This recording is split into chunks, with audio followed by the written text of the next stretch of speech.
$82 billion, more than $77 million, $100 million. I want you to know that we'll be there to help you. The announcement started in March, millions and billions of dollars at a time. Money first to help workers suddenly out of a job and businesses not allowed to open. The Canada Emergency Response Benefit will provide $2,000 a month. We're facilitating a wage subsidy up to 75%. Then came $9 billion to help post-secondary students, $2.5 billion for seniors, and money for farmers. $125 million National Agri-Recovery Initiative. All of it adding up to a staggering total, more than $150 billion and counting. So the question, of course, are these measures helping Canadians? Is this enough? Nim Calvez was laid off from her job as a hotel attendant, and she joins me now from Surrey, British Columbia. Good to see you, Nim. Hi, Rosemary. Thanks for having me.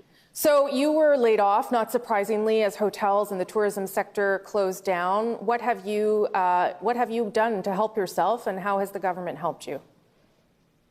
The government help us with the CERB, the $2,000 benefit that they're giving us. But aside from that, there's not much available for the workers, and it's pretty disappointing. But we're hoping in the long run or long term, the government will figure out something for the workers, especially in my industry. We are the most hardly hit because we rely on tourism for our business and for our work. And seeing how things right now, it's gonna be a while before people want to travel or stay in hotels.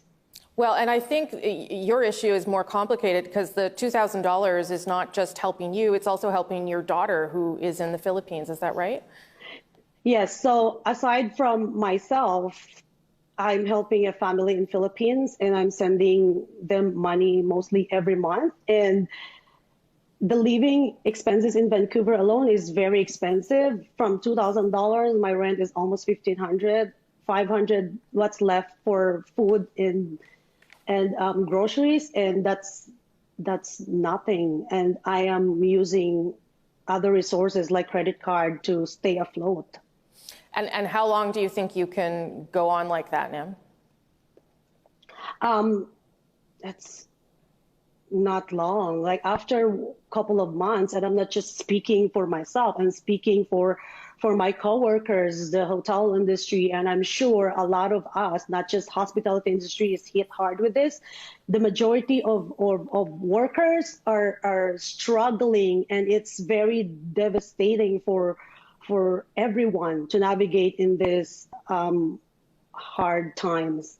Sure. I'm going to talk to the finance minister in a moment. If you had anything that you wanted to ask him, what would you say to him?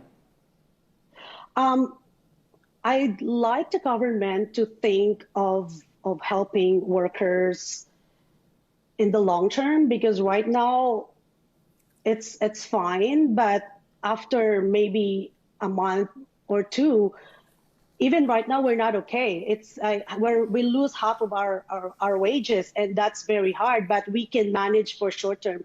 Long term, we need the government to think about how are we gonna survive as an industry. As I've said, like, we rely on tourism, and it's gonna be a while before it's gonna come back. Who knows if we're gonna come back this year? We're thinking more likely it's gonna take us 18 to 24 months to recover. And losing our job, we also lose our health benefits, and our right to return to work is in jeopardy as well. So we're not just looking at financially, but we are looking with a big picture and our future.